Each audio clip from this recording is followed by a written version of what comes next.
युवराज, ऐसा मत करो। तुम्हें मुझे क्या कहकर बुलाना चाहिए? आ आवी। अब ठीक है।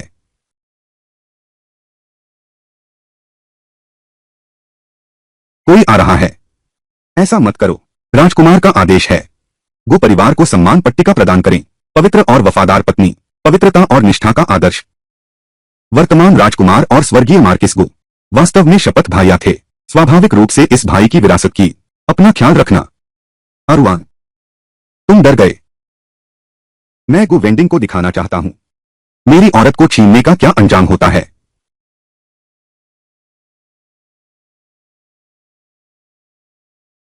यह सुरक्षा कवच तुम्हारे लिए है। संभाल कर रखना।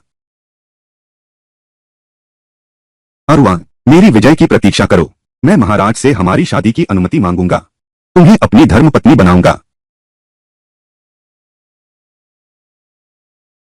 चिलियान, महाराज, चलो अरुआन को ढूंढते हैं। महाराज, सम्राट का आदेश है।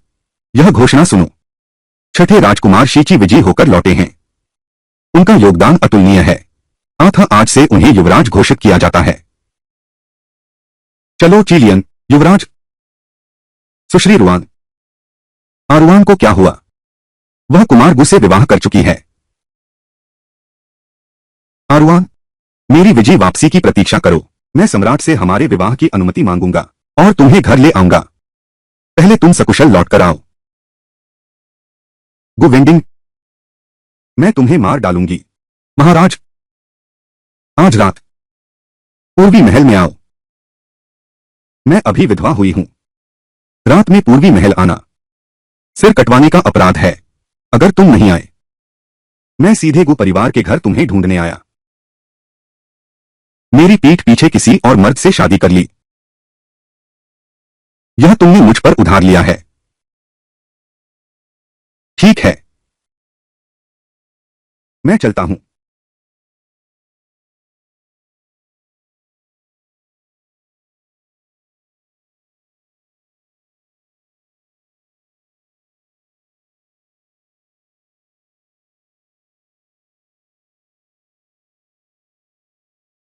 युआन परिवार का नाम सफेद करने के लिए मैं इसलिए कुछ भी करने को तैयार हूं।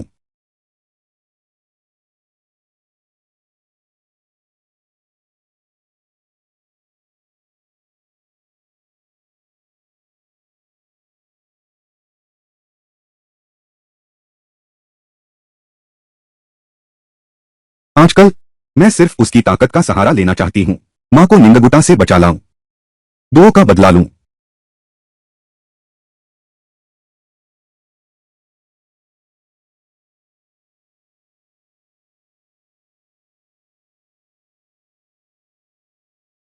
अहुई, अहुई, यह ठीक नहीं है। तुम एक पवित्र और वफादार पत्नी हो। पीठ पीछे तू मेरे साथ चोरी छिपे मिला। क्या यह मजाक नहीं लगता? पागल शीची। सरहद पर लड़ाई। कितनी ही जानलेवा जंगों के बीच मैं तेरा नाम देखना चाहता था, इसलिए मैं डटा रहा। पर तुमने मुझे दूसरे मर्द से शादी करने दिया। अरुआन, गो वेंडिंग को मारने के बाद मैं भी तुम्हें मारना चाहती थी, पर मैं नहीं कर पाई। मैं तुम्हें जीवित रखूंगी। धीरे धीरे तड़पाती रहूंगी।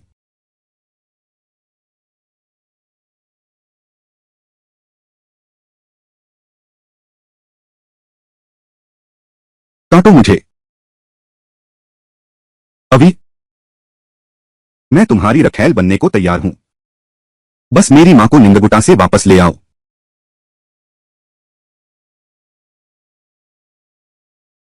तुम्हारी मेरे साथ मोलभाव करने की हिम्मत।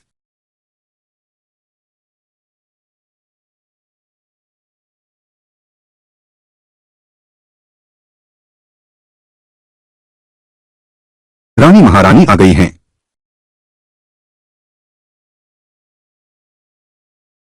दरवाजा खोलो। जी।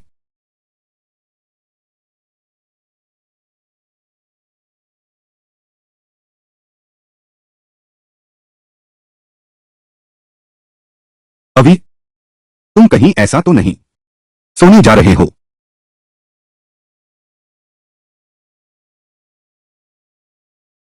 माताजी, आपके पुत्र ने आपको प्रणाम किया। जाओ, राजकुमार को कपड़े बदलने ले जाओ। अपने पिता के पास जाओ, राजकाज के कागजात पूरे करके वापस आना। छोड़ो भी, माताजी आप वापस जाएं, फिर मैं आयुआन को व्यवस्थित करने के लिए किसी को भेजूंगा। पुत्र विदा लेता है।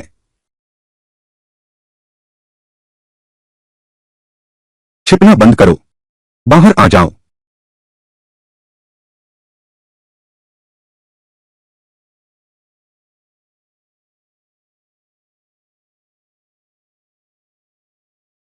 महारानी शेन, आपकी कृपा हो। मुझे पता था तुम ही हो।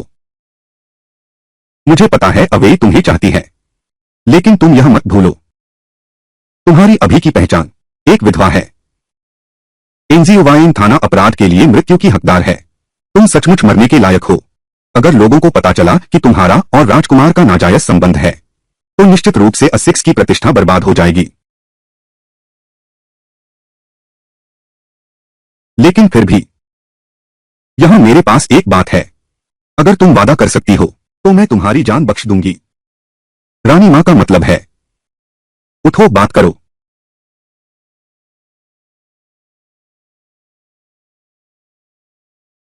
महारानी ने अभी के लिए एक राजकुमारी चुनी है। वह मंत्री की बेटी है, मेन गुइकिंग, लेकिन मुझे वह पसंद नहीं है।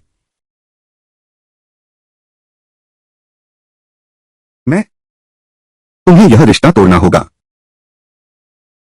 अगले महीने के महादरबार से पहले बिल्कुल शादी नहीं होनी चाहिए। महारानी, यह विवाह रानी मां द्वारा तय किया गया है। रुआन किंग, मैं कौन होता हूं? मैं नहीं मानूंगा। आज रात मैं तुम्हारा सिर काट दूंगा।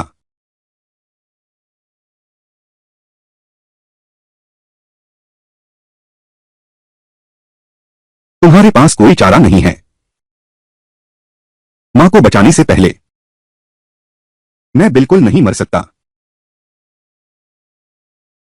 रुआन किंग महारानी की सेवा करेगा। अच्छा, तो मैं 2 दिन बाद महल के भोज में तुम्हारा प्रदर्शन देखने की प्रतीक्षा करूंगी।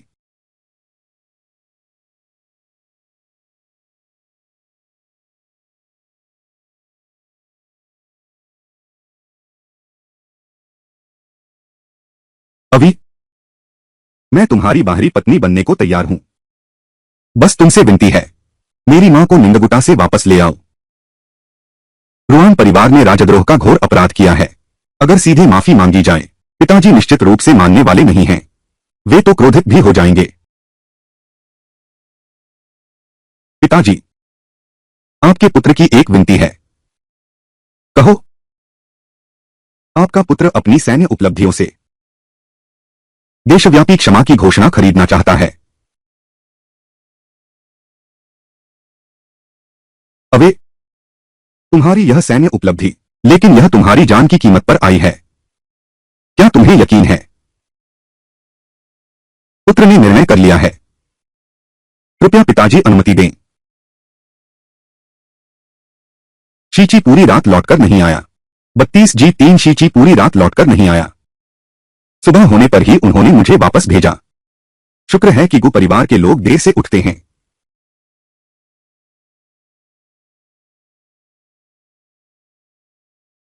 अंदर ले आओ। गो एर, बेटी, तुम कल रात पालकी में बैठी थीं। मालकिन ने देख लिया। घुटने टेको फो, घुटने टेको।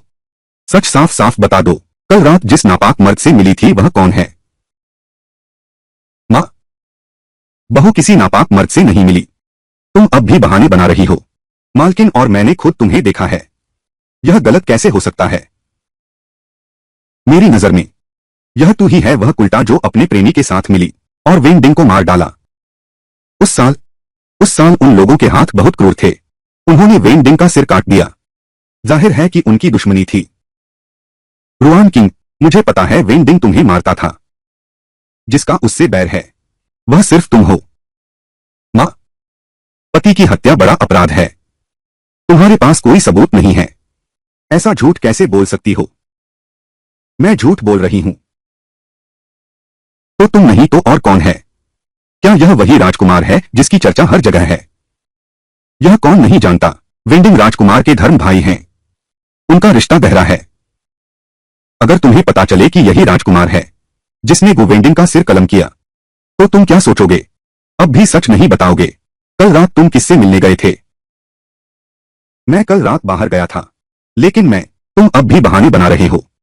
वांग तो हाजिर है। घर के नियम के अनुसार इस नीच औरत की 10 उंगलियां कुचल दो। नहीं, कुमारी, आप कुमारी को यातना नहीं दे सकते। मां, वेंडिंग अभी मरा है। तुम्हें शक है कि मेरा कोई प्रेमी है। अगर यह बात फैल गई तो गो परिवार की प्रतिष्ठा धूमिल होगी। तुम्हारी यह बदतमीजी किसने सिखाई? मैं तुम्हें सजा दूं, यह तो मेरा कर्तव्य है। मारो। छोटी बहन को छोड़ दो।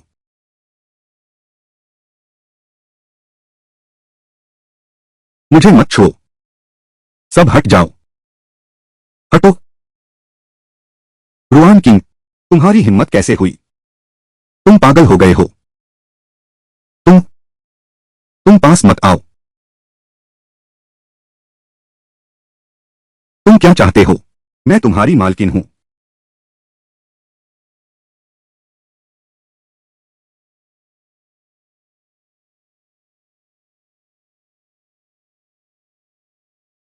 बहू कुछ नहीं चाहती। मैं केवल यही चाहती हूं कि मां आगे से मेरे सम्मान को बिना सोचे दाग न लगाए।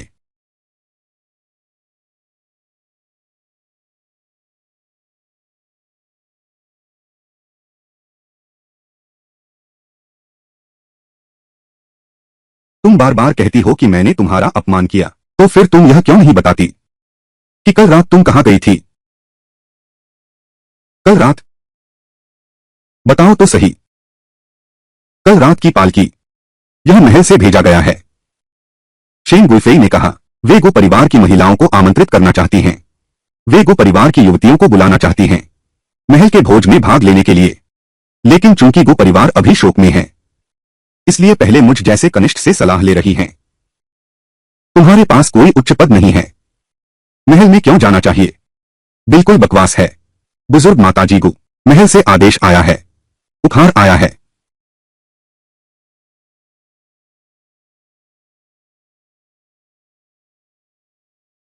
मां, यह राज महारानी शेन ने आपके लिए भेजा है। यह कपड़ा तो, यह सचमुच महल का सबसे उत्तम जलमेघ मलमल है। लगता है रुआन किंग ने झूठ नहीं बोला।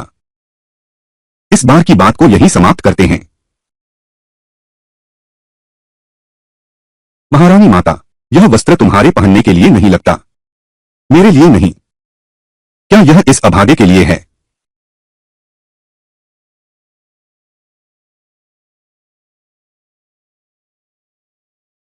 रानी शेन का आदेश बिल्कुल सही समय पर आया।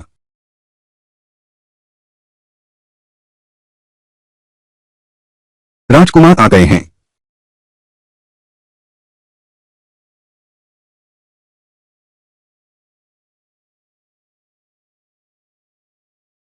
राजकुमार को प्रणाम।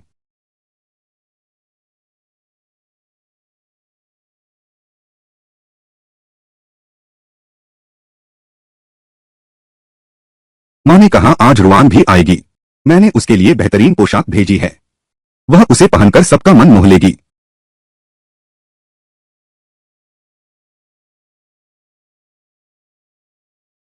यह बूढ़ी औरत रुआन की चीज लेने की हिम्मत करती है।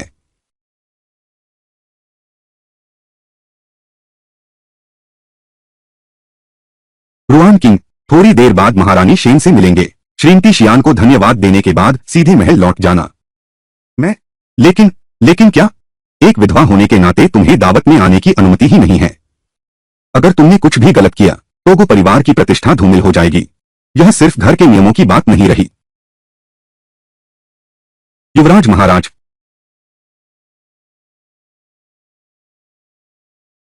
युवराज महाराज, युवराज महाराज, आप वेंडिंग के प्रति स्नेह याद रखते हैं। इस बूढ़ी औरत को भोज पर आमंत्रित करते हैं। यदि वेंडिंग को पता चलता, वह अवश्य आभार से भर जाता। वो आंटी दुख को शांत करें। मैं वेंडिंग भाई को कैसे भूल सकता हूं? आखिर इतना निर्दयी कौन है? उनका सिर जीवित अवस्था में काट दिया गया।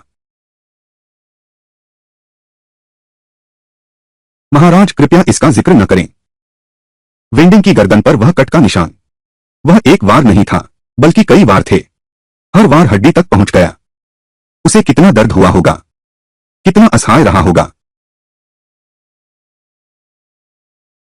मां, लगता है गुरमौसी बहुत दुखी हैं। चिलियान, उन्हें महल वापस भेजो। बहुत दुख की बात है मौसी, यह पानी और बादलों जैसा मखमल है। तो यह कपड़ा शीची ने भेजा था। बुजुर्ग माताजी को कृपया इस तरफ रुको, यह शाही दावत है। वो परिवार के सभी सदस्य उठ खड़े हुए। यह शिष्टाचार के विरुद्ध है। बहूजी को यहीं रहकर मन बहलाने दो ताकि पति के दुख से उबर सकें। तो हुआन किंग, तुम को परिवार के लिए यहीं रहो।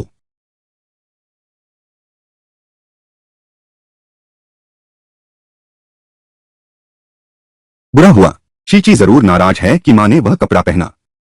वह हमेशा बदला लेता है। पता नहीं अब क्या करेगा।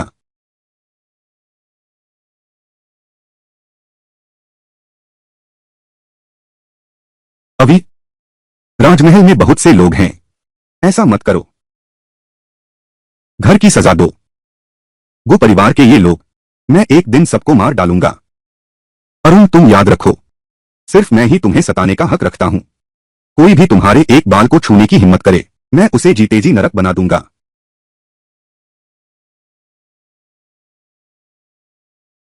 मैं महाराज, आपका स्नेह अतुलनीय है। बाद में मैं अपने स्वर्गीय पति की ओर से आपको एक प्याला अर्पित करूंगी।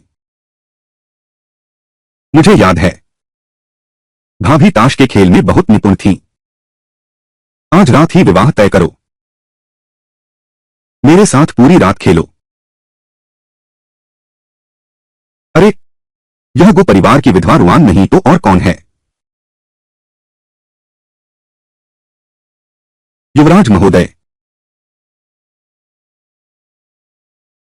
चेहरे पर लोमड़ी जैसी चालाकी। विधवा होकर भी युवराज को बहकाना चाहती हो। देखती हूं तुम्हें सबक न सिखाऊं।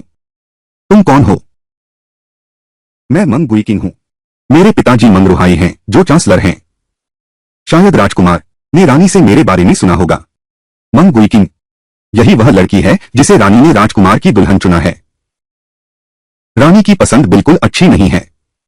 मैं शाही नियम, शोक में होने पर राजदरबार के भोज में नहीं आ सकते। कृपया राजकुमार आदेश दें। सुश्री मिंग, आप गलत समझ रहे हैं।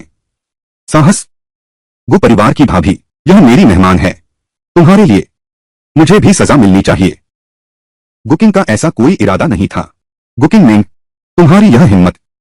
मैं महारानी आ गई हैं।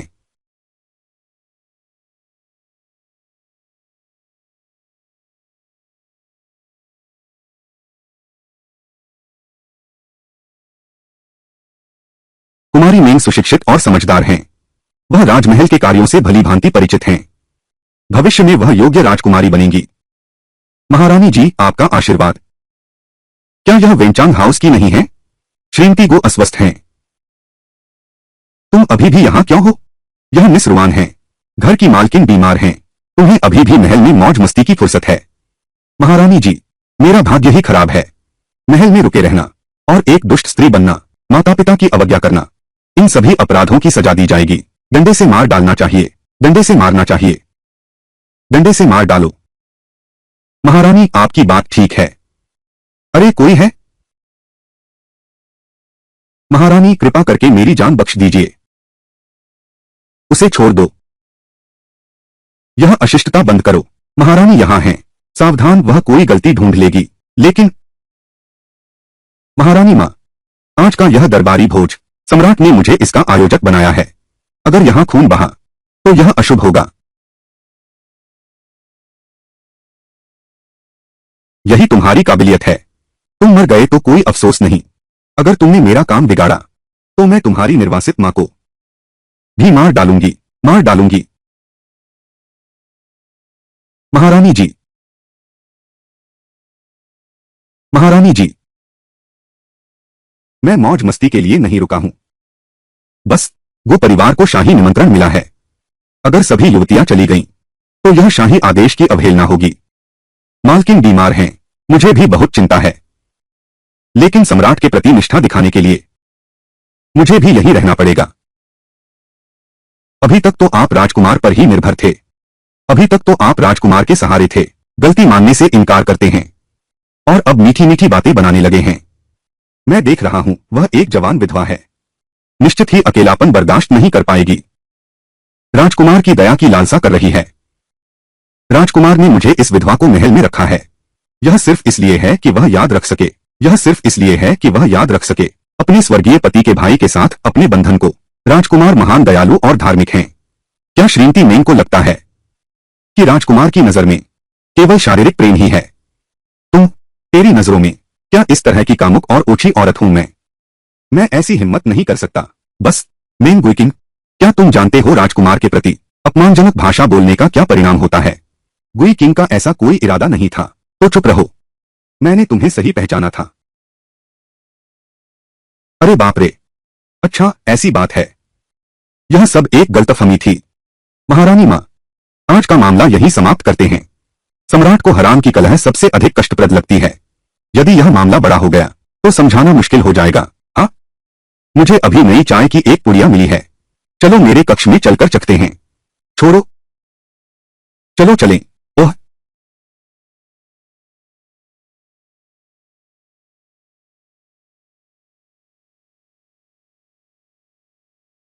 महारानी आप अपनी गलती मानती हैं। कृपया राजकुमार क्षमा करें। यह दरबारी भोज बहुत उबाऊ है। मुझे थकान हो रही है। महल वापस चलते हैं।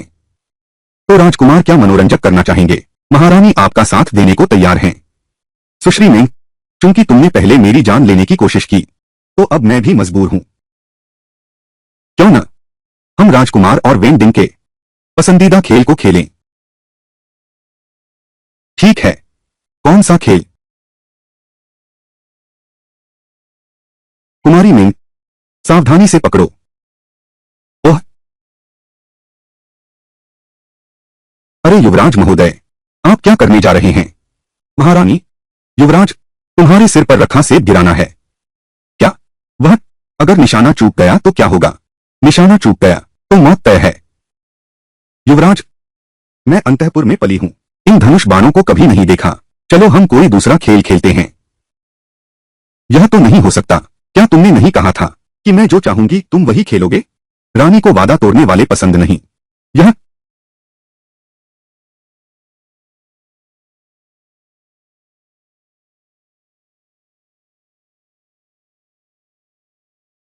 अच्छा, मैं तुम्हें बताना भूल गई। मेरी बात करूं तो हालांकि मैंने कुछ युद्ध जीते हैं, पर मैं केवल हथियार चलाना जानता हूं, घुड़सवारी और तीरंदाजी नहीं।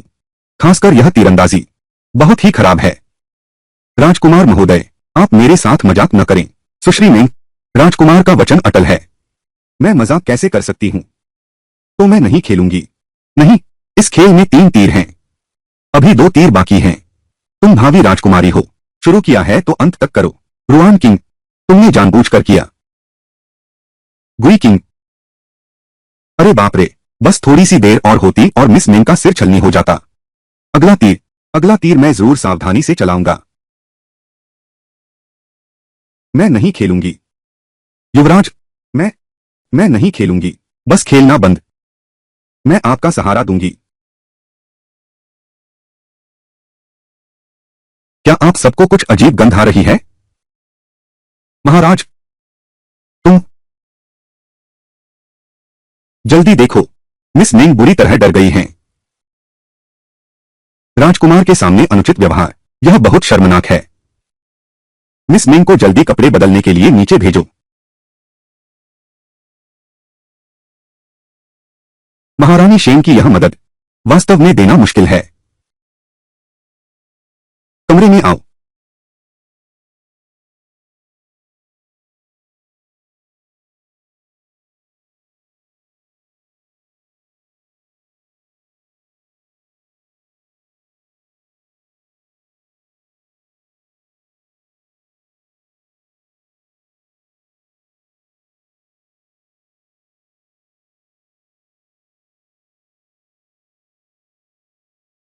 तुम यह मेमना काट भी सकती हो। अभी अहुई, ऐसा मत करो। महल में बहुत आंखें हैं। ओह, तुम्हें क्या लगता है मैं क्या करना चाहता हूं? मैं तुम्हें बस यह बताना चाहता था। मैंने पिता सम्राट से दुनिया भर में माफी की घोषणा करने का अनुरोध किया है। पिता सम्राट ने स्वीकृति दे दी है। तब तुम्हारी माता का नाम माफी की सूची में शामिल होगा। सच में? मेरी माता निंदगुटा से वापस आ सकेंगी। अभी शुक्रिया। किस बात का शुक्रिया? यह एक सौदा था। याद है तुमने मुझसे जो वादा किया था? मुझे याद है। आज से बस यही। मैं तुम्हारी रखैल हूं। रखैल? मुझे रखैल नहीं चाहिए। राजकुमार की पत्नी तो बिल्कुल नहीं। मुझे तो बस तुम चाहिए। महारानी बनना। अहुई, ऐसी बातें बिना सोचे नहीं कहनी चाहिए। शीची सिंहासन हड़पना चाहता है और उसने यह बात मुझे बता दी। शायद तुमने भी सुन लिया होगा। इस क्षण से तुम और मैं साथी हैं। भले ही सत्ता हासिल करने में असफल रहे, कम से कम हम साथ मर सकते हैं। अरुआन, तुम मेरी मुट्ठी से बाहर नहीं निकल सकते, यहां तक कि मौत भी। शीची सच में पागल है।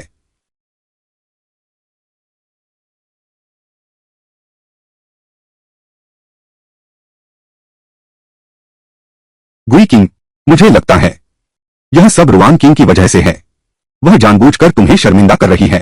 लोमड़ी जैसी चालबाज औरत। जब मैं राजकुमार की पत्नी बन जाऊंगी तो उसे बिल्कुल नहीं छोड़ूंगी। वह सचमुच लोमड़ी जैसी डायन है। गुरिन, मैं को परिवार के लोगों को जानती हूँ। सुना है वह विधवा कुछ दिन पहले छिपकर पालकी में बैठकर अपने प्रेमी से मिलने जा रही है। सच में? बिल्कुल सच है। देखना, मैं अपने पिता से कहूंगा कि अच्छी तरह जांच करें। आखिर रुआन किंग का प्रेमी कौन है? किंग? क्या उल्टा औरत है। जब तक पति सामने न आ जाए मैं इन दोनों को सजा जरूर दूंगा। टुकड़े टुकड़े कर दूंगा।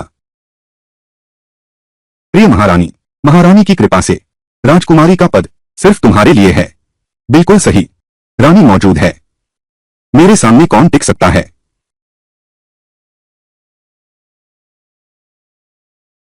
देखने की हिम्मत मत करना। तुम्हें जलन हो रही है। मैं तो बस चाहता हूं तुम किसी की इज्जत नष्ट न करो। तुम्हें सच में जलन हो रही है।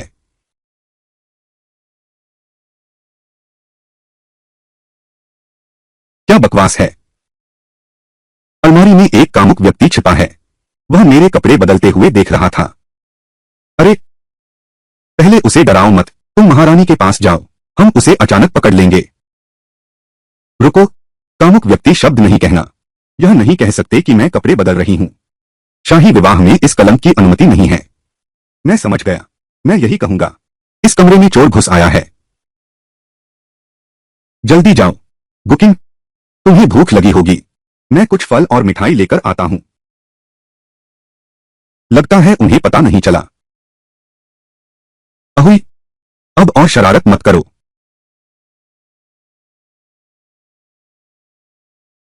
महारानी जी, आप आगे बढ़े।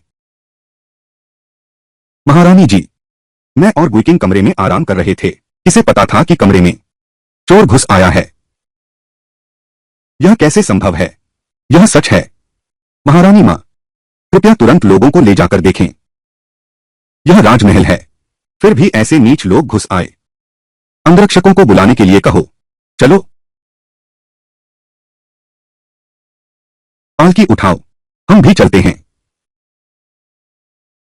महारानी आ गई हैं।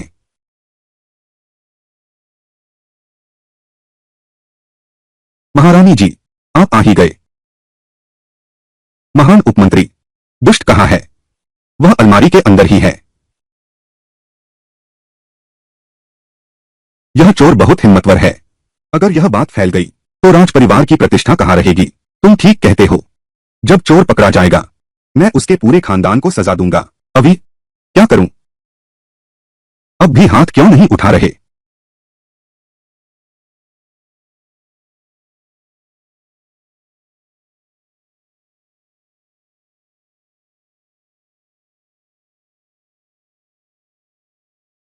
बहुत। राजकुमार,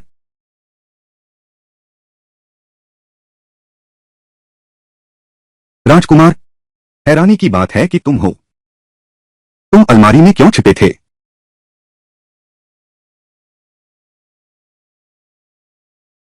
महारानी, तुम्हें पता नहीं है, यह राजकुमार की सीमा पर लड़ाई के दौरान लगी चोट का निशान है। जब भी कोई पहरेदार नहीं होता है, राजकुमार एक तंग जगह ढूंढ लेते हैं, तभी उन्हें नींद आती है। क्या सच में? महारानी मां, मैं वापस आ गया हूं। पुत्र वास्तव में यह आदत रखता है। अभी मैंने कुमारी मेंग को डरा दिया। वास्तव में खेद है। राजकुमार, क्षमा मांगने की आवश्यकता नहीं। आपने भी महान श्री राजवंश के लिए कष्ट सहे हैं। प्रिय मंत्री, मैं आपको दोष कैसे दे सकता हूं? शुक्र है राजकुमार महोदय, नहीं तो महारानी की प्रतिष्ठा संकट में पड़ जाती। महारानी, यह क्या कह रही हैं? मैं? महारानी मां, अभी महारानी वास्तव में कपड़े बदल रही थीं। लगभग पूरी तरह नग्न हो गई थी। अरे बाप रे, तुमने सब कुछ कैसे कह दिया? मैं? अगर मेसी दीदी कपड़े बदलते समय अलमारी में हलचल सुनी, तो क्या इसका मतलब यह है कि राजकुमार जाग रहा था? तो क्या मेसी दीदी का शरीर नहीं? यह बात भी संयोग है। असल में मैं पहले ही तुम्हें राजकुमार की दुल्हन चुन चुकी थी। राजकुमार, अब तो बात यहां तक आ पहुंची है, तो यह शादी तय मान ली जाए। माताजी, मैं रानी की हर बात मानूंगा। महारानी मां, गुयांग, मैं एक योग्य राजकुमारी बनूंगी, राजकुमार की देखभाल करूंगी, राजवंश की वंशवृद्धि करूंगी। हाँ, चूंकि तुम दोनों का विवाह होने वाला है, तो मैं इस मामले को आगे नहीं बढ़ाऊंगी। कल मैं मंत्री मेंग को दरबार में बुलाऊंगा, शादी की तारीख तय करने के लिए। चलो, हम दावत में लौटते हैं। धन्यवाद महारानी जी। शी मेंग गुइकिंग से शादी करना चाहता है। बस हो गया, मैंने सब बर्बाद कर दिया। अभी रुको, तुम आखिर कर क्या रहे हो? माता, वह मेंग गुइकिंग ने कपड़े ही नहीं उतारे थे, तो तुमने पहले क्यों नहीं कहा? महारानी मुझे मंजूरी देने पर मजबूर करेंगी, कहा था। बल्कि इसका नतीजा यह होगा, उसके हाथों में लापरवाही का सबूत आ जाएगा। अब हम क्या करें? अभी तुम हमारी महान योजना नहीं भूल सकती। पुत्र कभी नहीं भूलूंगा। मेरे मायके शेन परिवार की सोचो, चाहे वह श्री राजवंश का सबसे धनी परिवार हो, परंतु दरबार में तुम्हारी कोई जड़ें नहीं हैं। तुम्हें महोत्सव में आई विदेशी राजकुमारी से विवाह करना होगा।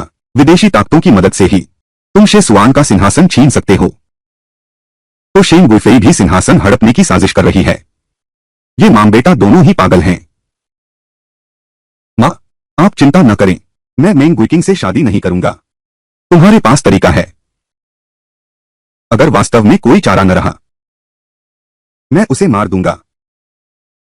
अगर वास्तव में कोई उपाय नहीं है, तो उसे मरने देना ही होगा। वैसे अवे, तुम अलमारी में कैसे? कुछ नहीं, बस थोड़ा आराम कर रहा था। आराम? पूर्वी महल तो बगल में ही है, तुम इस कमरे में क्यों आए? अरे, अभी से लेकर अब तक रुआन किंग अभी तक नहीं आई है। क्या यह संभव है? महारानी, राजकुमार, महारानी आपको तुरंत बुला रही हैं। ठीक है, चलो अभी जल्दी करो।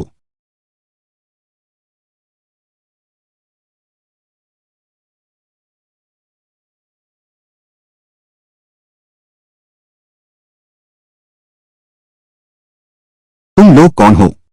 क्या कर रहे हो? क्या कर रहे हो? क्या कर रहे हो? मैंने तुम पर बड़ी जिम्मेदारी सौंपी थी। तुमने न केवल उसे पूरा नहीं किया, बल्कि राजदरबार के भोज में राजकुमार से गुप्त मुलाकात की। व्यर्थान है। अभी जो राजकुमार के साथ अलमारी में छिपा था, वह तुम हो, है ना? रुआन किंग ने महारानी के विश्वास को धोखा दिया। यह अपराध मौत के लायक है। मैंने कहा था, तुम्हारी जान किसी काम की नहीं। वैसे भी अभी तुम्हें मार दूं, तो भी कुछ हासिल नहीं होगा। शादी में अभी कुछ समय है। मैं तुम्हें एक और मौका देना चाहती हूं। शुक्रिया महारानी जी। महारानी जी, आप मुझे क्या करने को कहती हैं? मैं चाहती हूं कि तुम मेंग गुइकिंग को मार दो, ताकि राजकुमार के हाथ खराब न हो। महारानी चाहती हैं कि मैं किसी की हत्या करूं।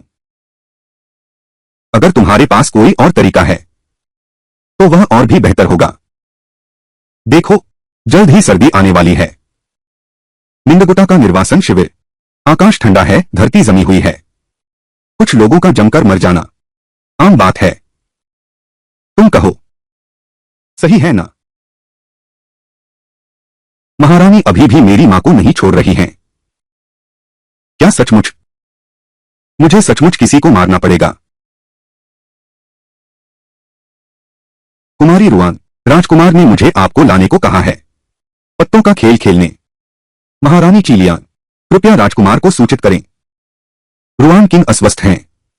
अब मैं विदा लेती हूं। अरे,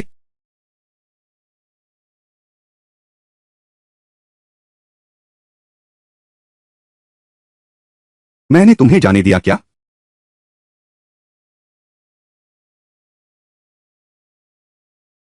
अहुई, मैं मैं ठीक नहीं हूं। कितना ठंडा है। अच्छा है कि बुखार नहीं आया। छोड़ो भी, अगर तुम बीमार रहोगी, मुझे भी यह देखकर बहुत निराशा हो रही है। रुको,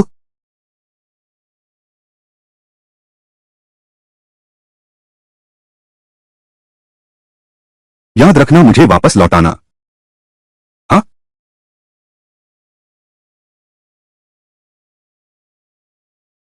मैंने ही कहा था। राजकुमार रुआन किंग के साथ इतना अलग व्यवहार क्यों करते हैं? प्रिय मंत्री, क्या सच में अफवाहें सच हैं? एनजीओवायन थाना से गुप्त मुलाकात करने वाला, जो एनजीओवायन थाना से गुप्त मुलाकात करता है, वह युवराज ही है। खाम THNG, यह कुल्टा विधवा। एनजीओवायन थाना का प्रेमी तो होना ही चाहिए, पर वह युवराज कभी नहीं हो सकता।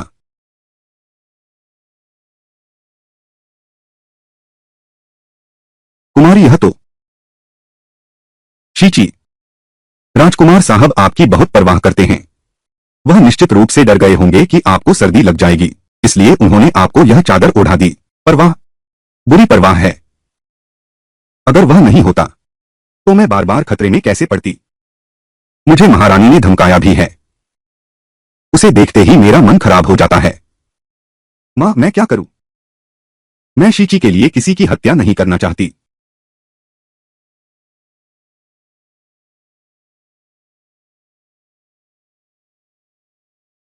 छोटी मालकिन, बुजुर्ग मालकिन आपको बुला रही हैं। क्या हुआ? वे यहां कैसे आ गईं? रुआन किंग, कल महल के भोज में मिलकर मुझे बहुत खुशी हुई। मुझे लगता है कि मैं तुमसे बहुत जुड़ाव महसूस करती हूं। आज मैं तुम्हें कूलिंग पर्वत पर आमंत्रित करना चाहती हूं, हरी भरी सैर के लिए। अरे वाह, रुआन किंग, तुम्हारा तो बहुत भाग्य है। तुम दोनों कन्याओं से मित्रता कर पाई। आने वाले का इरादा अच्छा नहीं है। चूंकि रुआन किंग आ ही गई हैं, तो चलिए हम चलते हैं। रुआन किंग शायद साथ नहीं आ सकेंगी। आज मेरी तबीयत कुछ ठीक नहीं है। हाउस ऑफ मार्क्विस अब गिरावट में है। ये दोनों घराने बहुत प्रतिष्ठित हैं। तुम्हें यह मौका अच्छी तरह से पकड़ना है। ताकतवर लोगों से दोस्ती करो। अगर तुमने गड़बड़ की, तो देखना मैं तुम्हारी कैसे खबर लेता हूं। जाओ, जल्दी जाओ।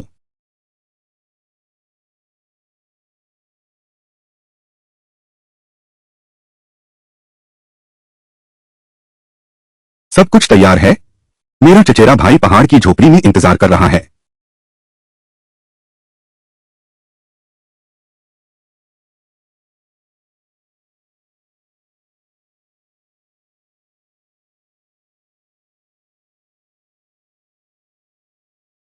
अरे युवराज, आंटी रुआन, कल मैंने देखा कि आंटी रुआन कुछ अस्वस्थ लग रही थीं। मैं आपके लिए कुछ पौष्टिक चीजें लाया हूं। युवराज बहुत ध्यान रखते हैं। मैं तो सम्मान से भर गई। कुछ डिब्बे भाभी के लिए हैं। वह कहाँ है? आज मध्य सचिवालय के मंत्री महोदय ने कुमारी जिनमें और उत्तरी कार्यालय की गार्ड कुमारी जिन चांग को ठंडे पहाड़ों की सैर के लिए उकसाया है।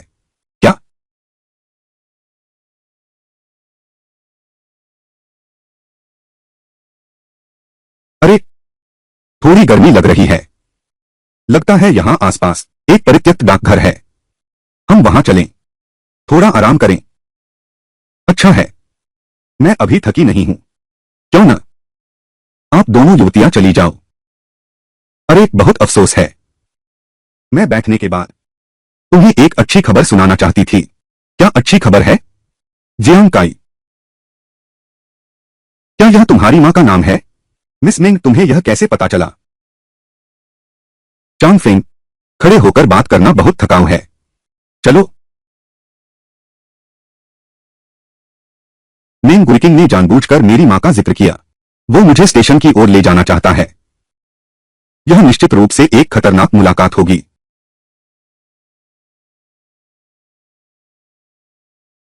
चाहे कुछ भी हो, मैं उन्हें ऐसा नहीं करने दूंगा। मेरी मां को नुकसान पहुंचाने दूंगा।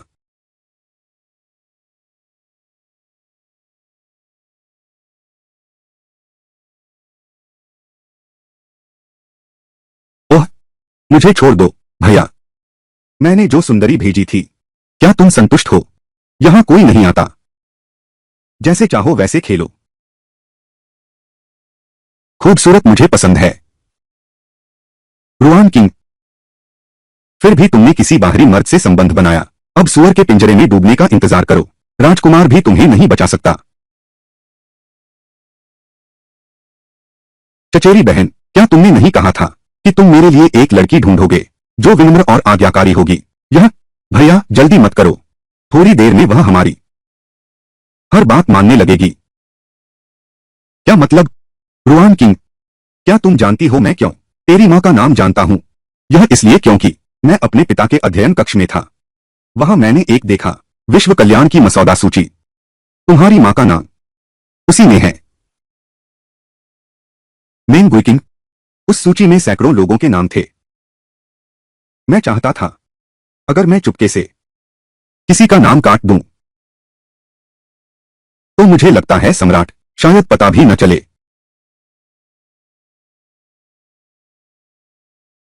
मेंग गुइकिंग, तुम्हारी हिम्मत कैसे हुई मेरी मां का नाम छूने की? मैं तुम्हें बख्शने वाला नहीं। तुम्हें अब भी मेरे सामने शोर मचाने की हिम्मत है? अरे नीच विधवा, राजकुमार तुम पर इतना मोहित क्यों है? वह बड़ी मुक्ति सूची उसने अपनी वीरता से कमाई थी। यह कितना बड़ा सम्मान है। पर उसने तुम्हारी मां को बचाने में लगा दिया। बस उस एक के लिए इतनी लंबी सूची बनाई। तुम्हें यह अधिकार किसने दिया? सभी अपराध क्षमा कर दो। यह तो शीची के सैन्य योगदान की कीमत पर था। रुआन किंग, अगर तुम चाहती हो तुम्हारी मां सुरक्षित लौटे, तो मेरी बात ध्यान से सुनो। नहीं तो आज रात मैं उसका नाम काट दूंगा।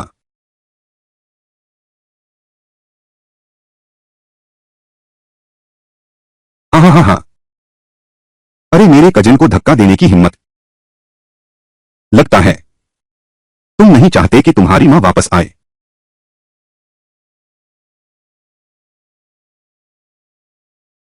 बस यही तो बात है।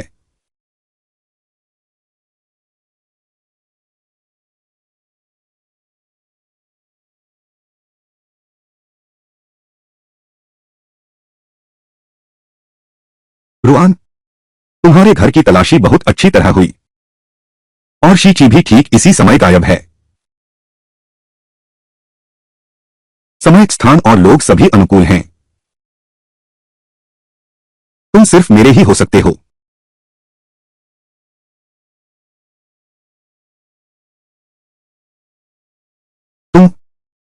तुमने मुझे जहर दे दिया है। गुवेंडिंग, मैं कैसे समर्पण कर सकती हूँ तुम जैसे नीच व्यक्ति के लिए? वंश समाप्त करने वाले जहरीले प्याले के लिए। तुम्हारा भाग्य अच्छा है। जहरीली औरत, मैं तुझे मार डालूंगा। हाँ हाँ हाँ हाँ। रुआन किंग, शायद तेरी मां वापस आ रही है। तो सिर्फ सुनने को मिलेगा तेरी सुअर की पिंजरे में डूबने की दृश्य। हाँ हाँ हाँ। वह इससे शर्मिंदा होकर मर भी सकती है। नहीं, मैं नहीं मरूंगी। मेरी मां भी वापस आएगी। मैं रुआन किंग कभी किसी के नियंत्रण में नहीं रही।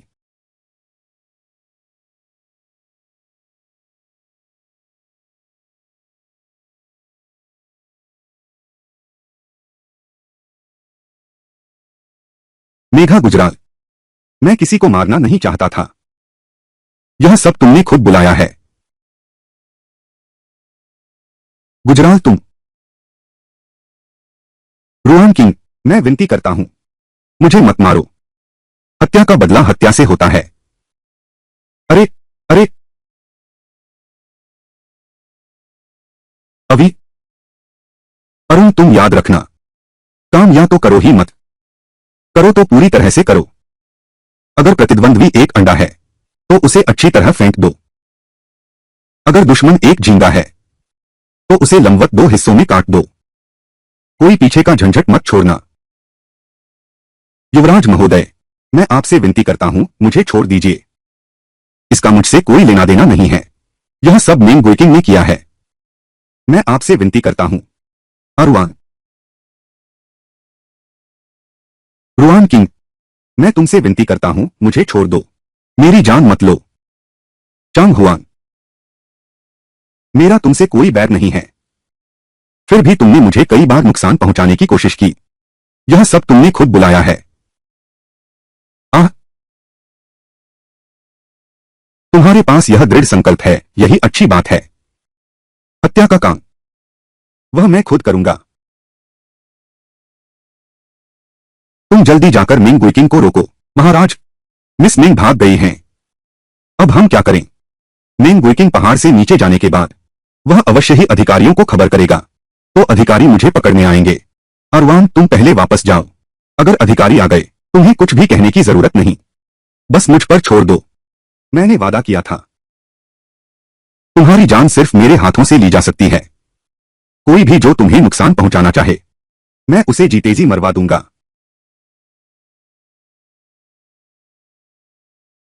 वो आदमी कहाँ है? गुएन कहाँ है?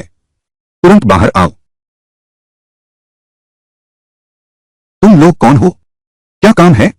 वेंचांग मंडप के हाउस ऑफ मार्क्विस की युवा मालकिन मैडम रुआन।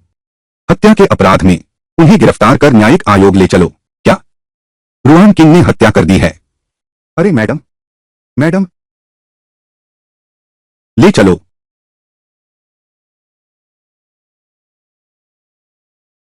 गुए किंग, पिताजी ने अपने पुराने मित्र को विशेष रूप से बुलाया है।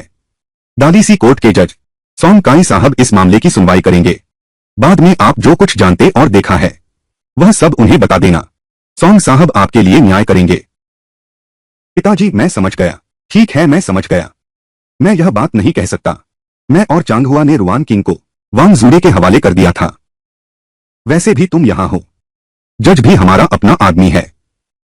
रुआन किंग की तो खैर खैरियत नहीं है। योंगदाबा अभी तक आया क्यों नहीं? साहब सोंग अभी तक क्यों नहीं आए? चांग भाई, जल्दी मत करो। मैं कैसे शांत रह सकता हूं? मेरी हुआन का कुछ पता नहीं। 300 चुनिंदा उत्तरी गार्ड भेजे गए थे, लेकिन अभी तक उसका पता नहीं चला। बताओ, तुमने मेरी हुआन का क्या किया?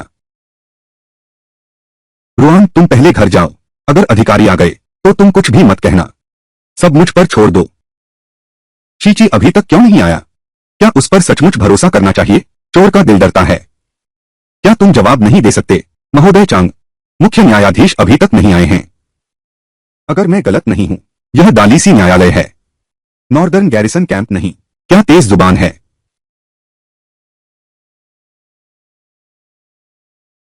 पहले हराओ फिर बात करेंगे। राजकुमार आ गए हैं। तुम्हें यह अधिकार किसने दिया? इतनी क्रूर सजा देने की हिम्मत? आखिरकार वहां आ गया। तुम्हें यह अधिकार किसने दिया? इतनी क्रूर सजा देने की हिम्मत? यह महान न्यायालय कब से यहां? उत्तरी गार्ड के सिपाही फैसला सुना रहे हैं। राजकुमार यहां कैसे आए? महानुभावों, मंत्री सोंग गली मंदिर आते समय दुष्टों के एक गिरोह द्वारा मारे गए। कौन से दुष्ट इतने साहसी हैं? सरकारी अधिकारी की सड़क पर हत्या करने की हिम्मत? मुझे भी नहीं पता। कहते हैं वे लोग मुखौटे पहने हुए थे। सोंग साहब को रोकने के बाद उसने एक ही वार में उसका सिर काट दिया। सिर काट दिया? क्या यह वास्तव में वही है? केवल यह पागल सिर काटना पसंद करता है। सोंग साहब का अचानक निधन हो गया, तो अब इस मामले की सुनवाई कौन करेगा? मैं। राजकुमार मुकदमा सुनाने आए हैं, तो क्या यह साफ तौर पर nguyen थान्ह का पक्षपात नहीं है? नहीं, गुयेन थान के खिलाफ हत्या के सबूत ठोस हैं। जब तक हम थोंग होआन को ढूंढ लेते हैं, हम दोनों की गवाही उसे दोषी ठहराने के लिए काफी होगी। लेकिन राजकुमार ने कभी मुकदमा नहीं सुना। शायद यह सम्राट का आदेश है। पिता ने मुझे भेजा है। निश्चित ही मेरी क्षमता पर विश्वास करते हैं। चूंकि यह सम्राट का आदेश है, तो कृपया राजकुमार आसन ग्रहण करें।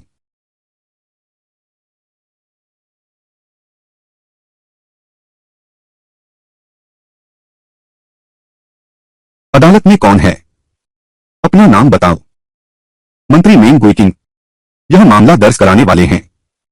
मैं रुआन किंग हूं। मेंग गुइकिंग, तुमने यह मामला क्यों दर्ज कराया? महाराज क्राउन प्रिंस, आज मैं और चांग हुआन और रुआन किंग सैर करने गए थे। जब हम पहाड़ी रास्ते में एक सराय पर पहुंचे, तो चांग हुआन के चचेरे भाई मिस्टर वांग से मुलाकात हुई। यह रुआन किंग और मिस्टर वांग लग रहे थे जैसे एक दूसरे में बहुत रुचि ले रहे हैं। इसलिए वे पहले ही पहाड़ी झोपड़ी में चले गए। जब मैं और चांग हुआन झोपड़ी में दाखिल हुए, तो हमने रुआन किंग को देखा। फाती ने वांग गोंगजी को बालों की पिन से मार डाला। वह मुझे भी मारना चाहती थी। ओह! और दूसरी आत्मघाती हमलावर चांग हुआन। महाराज को सूचना। हुआन ने गुई किंग की रक्षा के लिए रुआन किंग से उलझने के लिए पीछे रुक गया। निश्चित ही इस जहरीली पिन ने उसे घायल कर दिया है। पहाड़ों में छिप गया है। क्या यह दाली मंदिर अब खाली पड़ा है? अब उत्तरी गार्ड के सैनिकों की बारी आ गई। तुम्हारी तरफ से जवाब दे रहे हैं।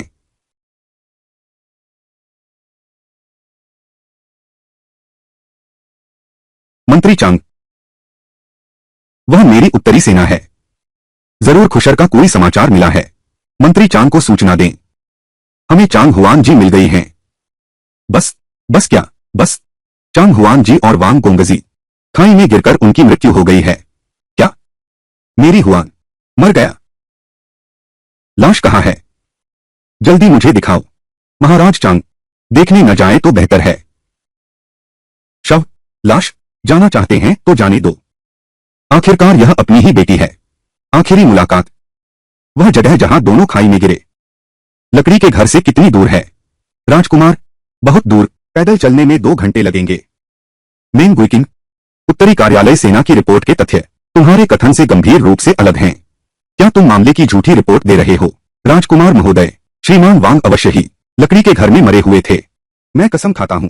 क्या तुमने लकड़ी के घर की तलाशी ली है? तलाशी ले ली गई है। कमरा बिल्कुल साफ है। कुछ भी नहीं मिला। यह कैसे हो सकता है? रुआन किंग, मैं तो एक कमजोर औरत हूं। क्या कर सकती हूं मैं? राजकुमार, आप तो समझदार हैं। कुमारी मेंग जी ने जो कहा, मैंने ऐसा कभी नहीं सुना। रुआन किंग, तुम झूठ बोल रही हो। आज कुमारी मेंग और कुमारी चांग ने वास्तव में मुझे बाहर घूमने बुलाया था। लेकिन जब मुझे पता चला कि युवराज वांग भी आ रहे हैं, तो मैं पहले ही चली गई। मैं विधवा हूं। बाहर के पुरुषों के साथ यात्रा करना उचित नहीं है। और फिर मैं बहुत पहले ही गु हवेली लौट आई थी। हवेली के सभी लोग इसकी गवाही दे सकते हैं।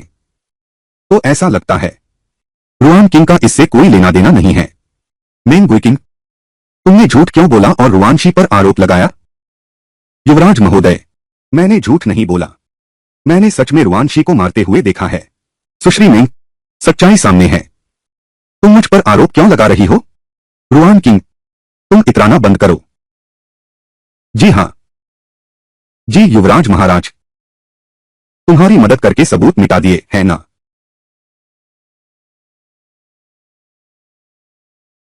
कुमारी मेंग, तुमने क्या कहा? गुई किंग, चुप रहो। युवराज महाराज, आपने अनुचित बात कही। कृपया राजकुमार क्षमा करें।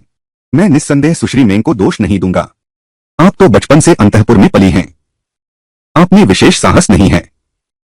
पिछली बार तीरंदाजी खेलते हुए भी आप छोटी मान से डर गई थीं। आज की बात तो अलग है। आज तो हत्या का मामला सामने आया है। राजकुमार, गुरुकुल जरूर डर गए होंगे। इसलिए बात याद रखने में गलती हुई। यह सचमुच अजीब है। गुरुकुल हमेशा सोच समझकर काम करते हैं। आज बिना कारण क्यों युवा किंग पर आरोप लगाएंगे? सच में बहुत डर गया हूं। तुम्हारी हिम्मत कैसे हुई यह कहने की कि मैं रुआन किंग की मदद कर रहा हूं? सबूत मिटा दिए। शायद दिमाग खराब हो गया है। राजकुमार कृपया शांत हो जाएं। गुई किंग बस आघात में हैं। गलत बोल गए। लेकिन यह मामला बहुत बड़ा हो गया है। अब दलीसी की अदालत में सुनवाई हो चुकी है। मिंग गुइकिंग ने झूठी रिपोर्ट दर्ज करने का अपराध किया है। वह बच नहीं सकती। उसे सजा दो। 20 कोड़ों की मार। राजकुमार महोदय, मैं जानता हूं मैंने गलती की है। कृपया इस बार मुझे माफ कर दो। पिताजी, कृपया उनसे मेरी विनती करें। गुइकिंग, रो। पिताजी, रो। पिताजी, रो। पिताजी, मुझे बचाओ। मुझे बचाओ। पिताजी, मुझे बचाओ। युवराज महोदय, मैं दलीसी के न्यायालय का एक कार्यकर्ता हूं। मिस चांद और श्री वांग के हाथों में 2 लाल विवाह धागे मिले हैं।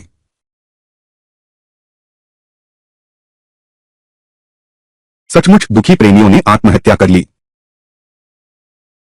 यह वास्तव में एक मानवीय त्रासदी है। मैं घोषणा करती हूं, मामला बंद। राजकुमार महोदय, आज आपका व्यवहार अशिष्ट रहा। मैं उसे सबक सिखाऊंगी। भविष्य में पूर्वी महल आने पर। मंत्री मेंग, तुम क्या कह रहे हो? फिर भी सोच रहे हो कि अपनी बेटी की शादी राजकुमार से करवाओगे? राजकुमार, आप गुइकिंग को नहीं छोड़ सकते। उसने आपके लिए अपनी पवित्रता गवा दी। मैं भी मिस मेंग से शादी करना चाहता हूं। बस दुर्भाग्य से शाही परिवार अपराधियों और पागलों को स्वीकार नहीं करता। अंदर आओ।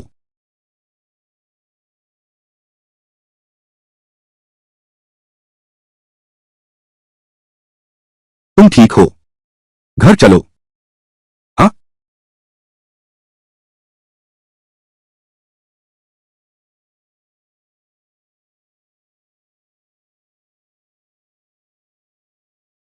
कुमारी, तुम जाग गई।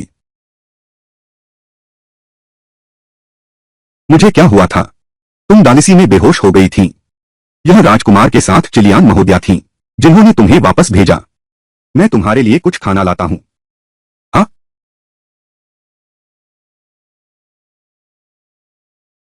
गोर जी, शेन गुइफेई ने वैद्य भेजे हैं। वे युवा मालकिन का इलाज करने आए हैं। क्या सच में? मैंने अभी लालटेन की रोशनी में एक नजर देख ली। सोचा नहीं था कि महल का यह छोटा वैद्य इतना सुंदर होगा। मुझे भी दिखाओ। बहुत। गोर जी, तुम क्या कह रहे हो? मैं कह रहा हूं, बहुत खूबसूरत है। मंत्री शेन गुइफेई के आदेश का पालन करता है। माता जी की नब्ज देखने के लिए मेरी तरफ से शेन गुइफेई को धन्यवाद देना। शीची और मिंग गुइकिंग का शादी का प्रस्ताव टूट गया है। रानी शेन मुझे माफ कर सकती हैं, और मेरी मां को भी।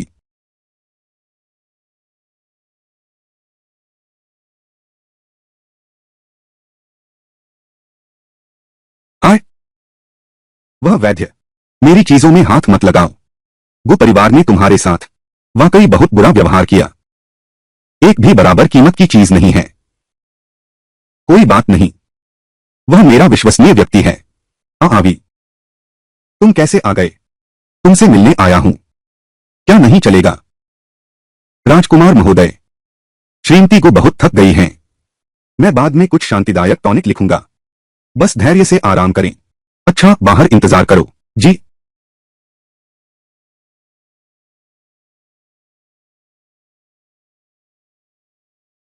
कैसा महसूस हो रहा है? उठो। अरे क्या कर रहे हो? बीमार हो तो अच्छे से व्यायाम करना चाहिए। चलो चलते हैं।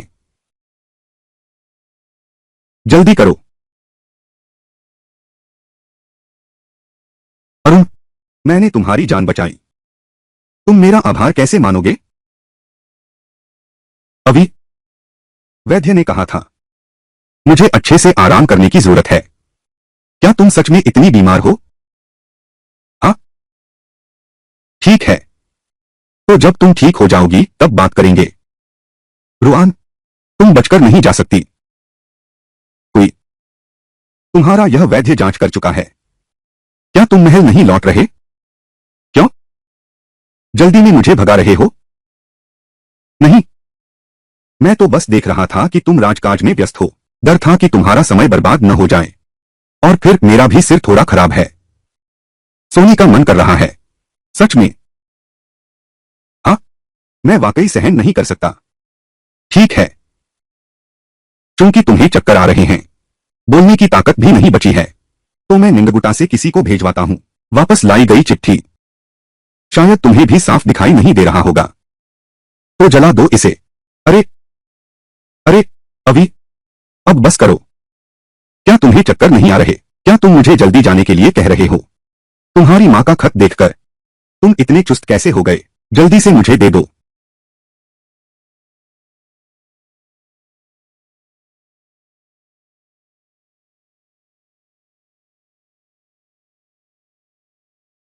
शुक्रिया अभी। सिर्फ जुबान से शुक्रिया मत करो। जब तुम ठीक हो जाओगे, तब कर्म से दिखाना, अच्छी तरह से चुकाना।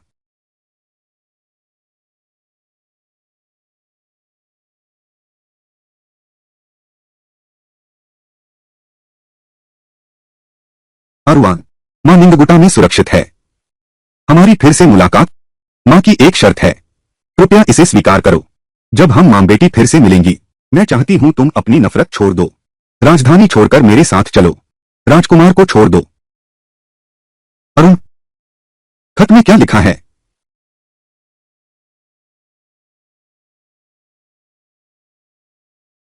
कुछ नहीं। हाँ, तो मैं देख लेता हूं। अरे, बेटी मुझे उसे छोड़ने के लिए कह रही है। शायद वह मुझे वापस आने नहीं देगी। यह सिर्फ हम मां बेटी के बीच की बातें हैं। तुम एक मर्द हो, यह क्यों देख रहे हो? कहीं वह मेरे बारे में तो नहीं कह रही? तुम बस अब और मत पूछो। पहले तुम वापस जाओ। अभी, जब मैं ठीक हो जाऊंगी, मैं किसी से पत्र लिखवाऊंगी और तुम्हारे महल भिजवाऊंगी। ठीक है? ठीक है। तो फिर तुम्हारा इंतजार कर रही हूं। इन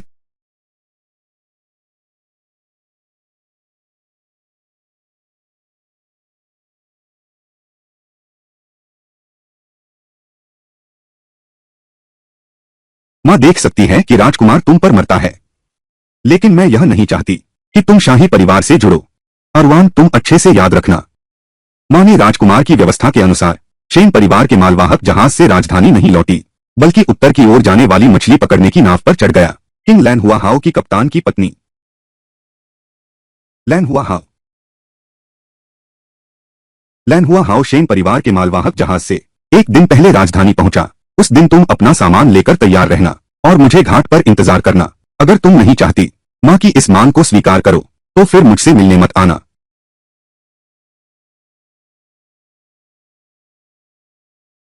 राजकुमार ने तो वैद्य बनकर तुमसे मिलने आया था। सचमुच? कुमारी, तुम क्या जला रही हो? गोर, मां ने मुझे पत्र लिखा है। वह कहती है कि मैं रुआन परिवार की दुश्मनी छोड़ दूं और उसके साथ राजधानी छोड़कर चली जाऊं। माताजी का आशय, शायद बदला लेने की योजना धीरे धीरे बनानी चाहिए। इसमें जल्दबाजी नहीं करनी चाहिए। अगर मैं बदला लेना चाहती हूं, तो मुझे मां की सहायता चाहिए। मैं निश्चित रूप से उसके साथ चला जाऊंगा। बस, अगर तुम राजधानी छोड़कर चले गए, राजकुमार निश्चित रूप से पागल हो जाएगा। हाँ, सबसे मुश्किल उसकी स्वीकृति पाना है। चाहे कुछ भी हो जाए, मैं अवश्य जाऊंगा। यह पागल विद्रोह करना चाहता है। अगर यह असफल हो गया, तो मैं भी फंस जाऊंगी। अभी सबसे जरूरी मां के साथ मिलना है। केवल राजधानी छोड़कर हम नया जीवन शुरू कर सकते हैं।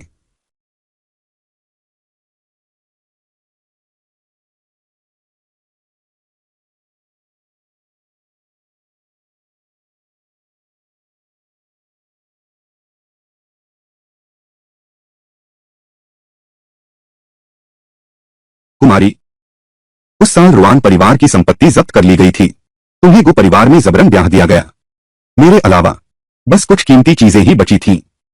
मां निंदगुटा से वापस आई है। उसके पास भी निश्चित रूप से कुछ नहीं है। अगर राजधानी छोड़नी है, बिना कुछ यात्रा खर्च के कैसे चलेगा? क्या सच में गुलाउतियानरेन से पैसे मांगने जाना पड़ेगा? शायद।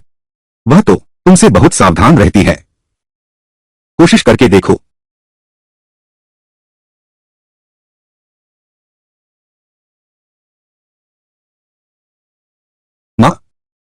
मुझे तुमसे कुछ बात करनी है। टीना, माँ, मैं तुमसे थोड़ा पैसा उधार लेना चाहती हूँ।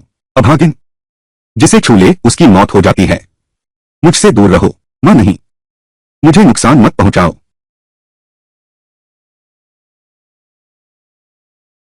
सुनिए महोदया, हमारे पास राजकुमार की एक फर वाली कोट भी है। वह कुछ कीमती है। नहीं, वह मुझे उसे वापस करनी है। ठीक है। शीची के पास बहुत पैसा होगा।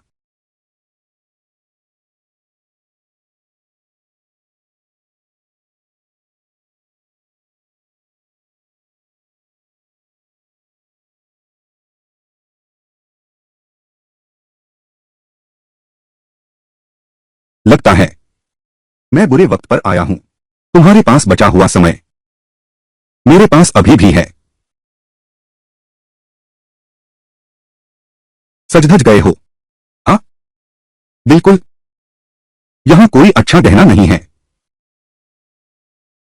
मेरी आरुआन, बिना सजे भी तुम सुंदर लगती हो।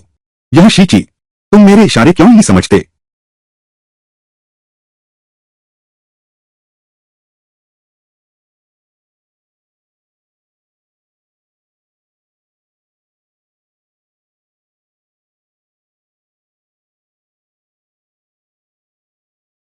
आवी,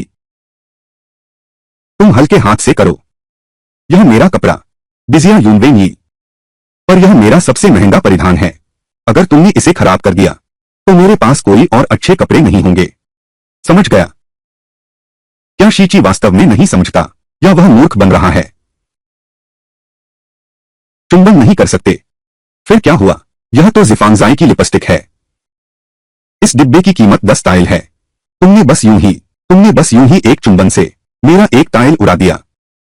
अरुआन, आज रात से तुम अंदर आते ही तुम अजीब हो गए हो।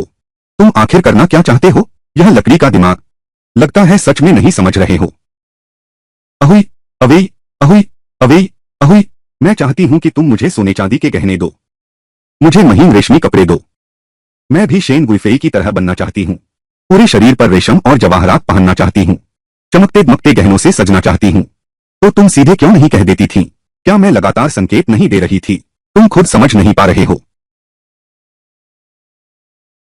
तो ठीक है, चिलियन तुम्हें गोदाम ले जाएगी। जो चाहो ले लो। अब संतुष्ट हो? तो अब और कोई काम नहीं है ना? अहुई, अभी, असल में मेरे पास एक और बात है। जल्दी बताओ। मेरे पीरियड्स आ गए हैं। आज मैं तुम्हारे साथ नहीं हो सकती। तुम मुझसे मजाक कर रहे हो। अभी, तुम गुस्सा मत करो, गुस्सा मत करो। अगली बार हम चलेंगे जिन झील की नाव पर। तुम और मैं नाव के कमरे में प्रेम और सुख का आनंद लेंगे। लहरों के हिलोरों को महसूस करेंगे। झील के किनारे के खूबसूरत नजारों का आनंद भी ले सकेंगे। तुम्हें पसंद है? अरुण, तुम इतने रचनात्मक हो यह सोचा नहीं था। अच्छे काम में समय लगता है। तो आज रात मैं तुम्हारे साथ दस्तावेज देखूंगा। ठीक है।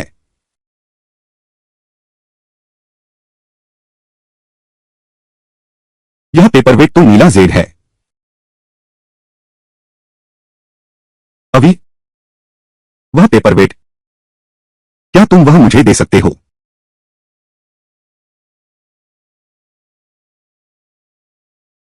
ले जाओ।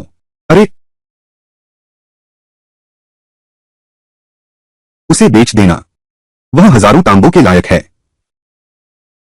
धन्यवाद अभी।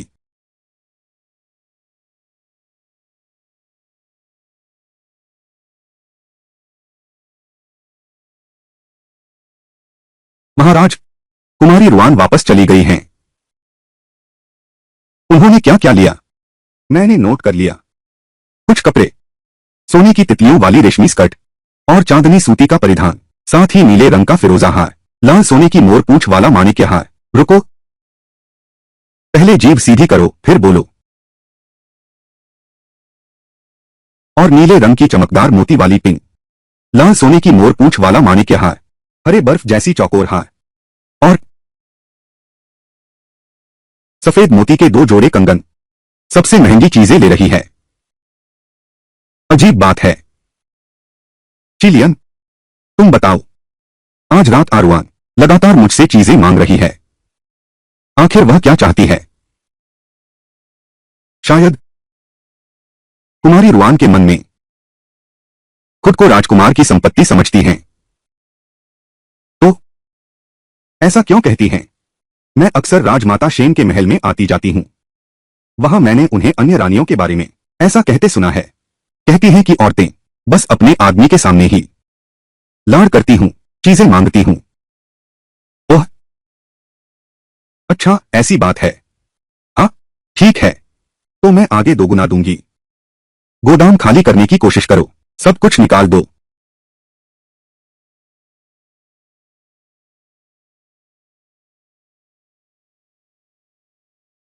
वाह बिटिया, तुम इतनी सारी चीजें ले आई हो।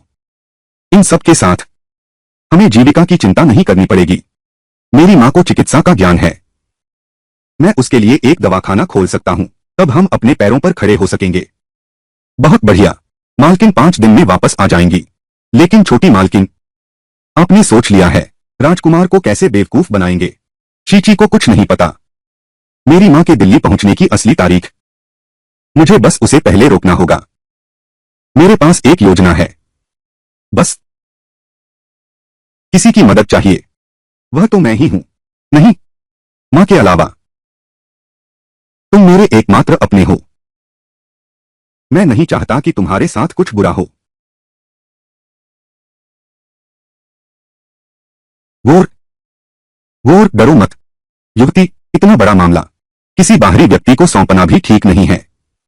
अगर दूसरे राजकुमार से डरते हैं, तुम्हें पीठ पीछे बेच दूंगा, तो सब मेहनत बेकार नहीं हो जाएगी। कुमारी जी, बस मेरी बात मान लो। बस तुम मालकिन के साथ सुरक्षित रह सको। गोर, मर जाऊंगा और कोई अफसोस नहीं। गोर, कोई बात नहीं मिस। गोर, शुक्रिया, माफ करना।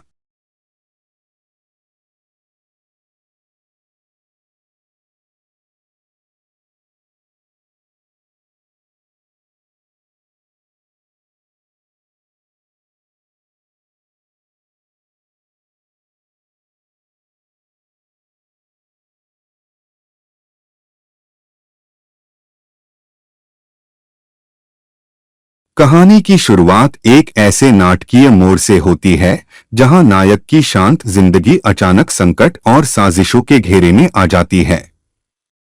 जिन लोगों पर उसने भरोसा किया था वही उसके खिलाफ खड़े दिखाई देते हैं और हालात उसे अपनी असली पहचान साबित करने के लिए मजबूर कर देते हैं। जैसे जैसे संघर्ष बढ़ता है, उसकी छिपी हुई क्षमता सामने आने लगती है और यहीं से शुरू होती है सम्मान और बदले की एक रोमांचक यात्रा। लेकिन आज पीटी गई लड़की ताओजी को बिल्कुल भी विश्वास नहीं हुआ। ठीक उसी समय जब उसने तख्ता तोड़ा और ताला खोलने के लिए हाथ बढ़ाया, तभी मुख्य नौकर ने उसे देख लिया। वो रेन ने लाल मंदिर के मालिक की जांच की और पाया कि उसका नाम है जी वांग है। लेकिन किसी ने भी उस बूढ़े व्यक्ति को कभी नहीं देखा था। ली पेई ये को शक था कि यह व्यक्ति काल्पनिक है।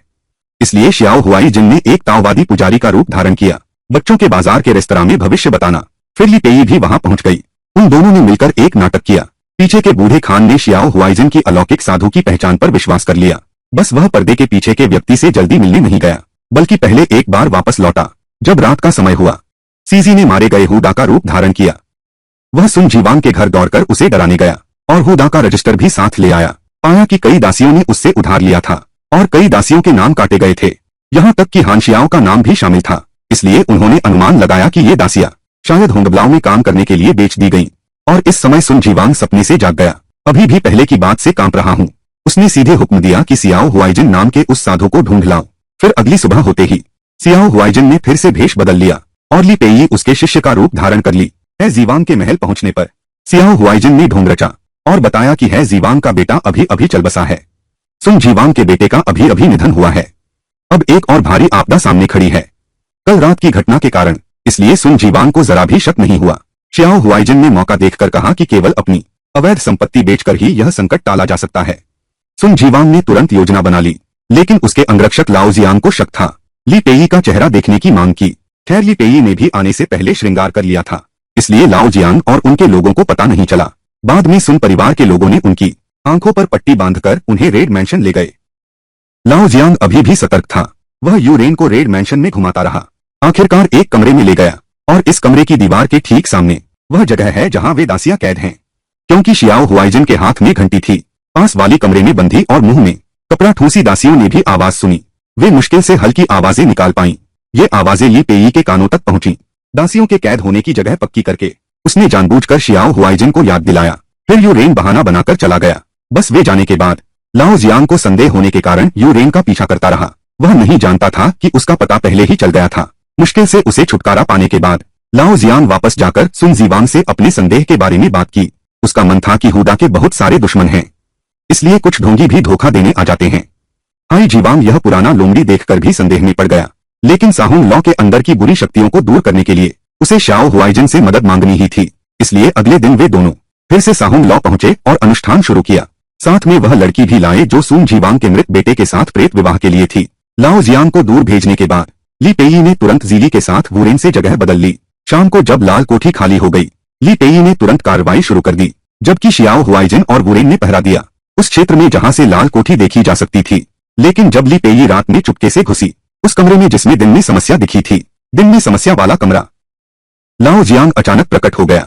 खैर ली पेई की क्षमता और भी बेहतर थी। उसे काबू करने के बाद उन्होंने दासियों के कैद स्थान के बारे में पूछा। ली पेई ने जानकारी के अनुसार गुप्त कक्ष आसानी से ढूंढ लिया। यहाँ उन्होंने ताओ जी को सफलतापूर्वक बचा लिया, लेकिन ताओ जी को अपनी अन्य बहनों की चिंता थी। उसने ली पेई से पहले उन्हें बचाने का आग्रह किया और दूसरी गली में अचानक एक हिंसक घटना घटित हुई। शाओ हुआइजिन और वो रेंशिन ली पेई, इसलिए उन्होंने जांच करने का फैसला किया। और इस समय ली पेई ने ताओजी सुओ की बहनों को बचाने के लिए एक वेश्या का रूप धारण किया और तहखाने में एक शराब और मनोरंजन के स्थान पर पहुंची। यहाँ कई लड़कियां बहुत अनिच्छुक हैं। ली पेई ने देखा कि एक लड़की को प्रताड़ित किया जाने वाला है।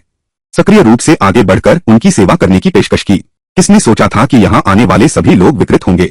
अचानक उसने चाबुक उठाया और ली पेई को मारा, लेकिन तभी एक अनपेक्षित घटना घटी। क्योंकि बूढ़ा जियांग बंधन तोड़कर तहखाने में आ चुका था, वह चारों ओर ध्यान से देख रहा था ली पेई का पता लगाने की कोशिश में। और इस समय ली पेई ने पहले ही असामान्यता को भांप लिया था। देखते ही देखते मेहमान उस पर हाथ डालने ही वाला था। उसने एक थप्पड़ जड़ दिया। मुखौटे के नीचे के व्यक्ति को पहचानो, यह तो डॉक्टर जो जेंगलियन है। बारिश से हुई लड़ाई लाओ जियांग तक पहुंच गई। वह तुरंत अपने आदमियों के साथ उस इलाके को घेरने लगा, लेकिन ली पेई ने मौका पाकर बाहर निकल गई। पर दुर्भाग्य से इस लाल कोठे पर लाओ जियांग का कब्जा था। जल्द ही उसे आंगन में पकड़ लिया गया। इस समय शाओ हुआइजिन भी लाल दरवाजे पर पहुंच गया, लेकिन यहाँ तक कि उसने सम्राट के प्रतिनिधि का टोकन दिखाया तो भी दरवाजे के पहरेदारों ने रास्ता नहीं दिया। दोनों पक्ष तुरंत ही भिड़ गए। जल्द ही दरवाजे की घटना लाओ जियांग के कानों तक पहुंच गई। उसे तुरंत उस व्यक्ति की पहचान का एहसास हो गया, इसलिए उसने अपने आदमियों को ली पेई को पत्थर बांधकर जेल में फेंकने का आदेश दिया। लेकिन वहां मौजूद आदमी हाथ उठाने की हिम्मत कहां कर सकता था। आखिरकार यह महल के अंदर का व्यक्ति है, पहला व्यक्ति जो उसे जेल में धकेलने की हिम्मत नहीं करता। सभी लोग एक दूसरे को देख रहे हैं, कोई भी कार्रवाई नहीं कर रहा। दूसरे तहखाने में लाओ जियांग पहले से ही सभी मेहमानों को भेज रहा है। आखिरकार यहाँ के लोगों का एक बार पता चल गया तो सभी के रहस्य उजागर हो जाएंगे। इसी समय पहले सबसे ज्यादा डरने वाला आदमी अब जोर से ली पेई को पानी में धकेल देता है। अचानक जेल की तलहटी में डूबते समय ली पेई के हाथ में एक छुरा आ जाता है। दरअसल अभी अभी ली पेई उन लोगों के पास गई थी, लेकिन ये लोग पीछे मुड़ते हैं। इस मौके का फायदा उठाकर ली पेई चुपके से पहले वाले आदमी पर वार कर देती है। तुमने मेरी जान बचाई, तुम मेरे मसीहा हो, मैं तुम्हें हमेशा याद रखूंगा। फिर पीछे से वह आदमी चुपके से उसके हाथ में एक छुरी रख देता है और तभी उसे धक्का दे देता है। लेकिन उसने तुरंत अपने हाथ खोल लिए, पर पानी में ऑक्सीजन की कमी से उसकी रस्सी खोलने की गति धीरे धीरे और भी सुस्त होती जा रही थी। इसी बीच अंदर घुस चुके शियाओ हुआइजिन और दूसरे व्यक्ति ने चारों ओर खोजबीन की, लेकिन ली पेई कहीं नहीं मिली। ठीक इसी वक्त रक्षकों का एक झुंड फिर से रास्ते में आ गया। आंतरिक जांच ब्यूरो के दू जीशिंग सैनिकों को लेकर सहायता के लिए पहुंचे। आखिरकार ली पेई को सफलतापूर्वक बचा लिया गया। पहले उसकी मदद करने वाले उस पुरुष को छोड़कर बाकी सभी लोगों को आंतरिक जांच ब्यूरो ले जाया गया। आखिरकार गुलिंगझो भी वहां पहुंच गया। ली पेई ने उसे ताओ जी के कैद के कमरे के बारे में बताने के बाद वह शियाओ हुआइजिन के साथ तहखाने में वापस आया, लेकिन यहाँ तो अब सब खाली पड़ा था। वे सभी मेहमान और लड़कियां गायब हो चुके थे। गुलिंग कहानी के अंतिम हिस्से में सभी साजिशों का सच सामने आता है और नायक अपने साहस और समझदारी से हालात पूरी तरह बदल देता है। जो लोग कभी उसे कमजोर समझते थे वही उसकी ताकत के आगे झुकने पर मजबूर हो जाते हैं। आखिरकार वह न सिर्फ अपना खोया हुआ सम्मान वापस हासिल करता है बल्कि यह भी साबित करता है कि दृढ़ संकल्प और आत्मविश्वास ही असली जीत की पहचान होते हैं।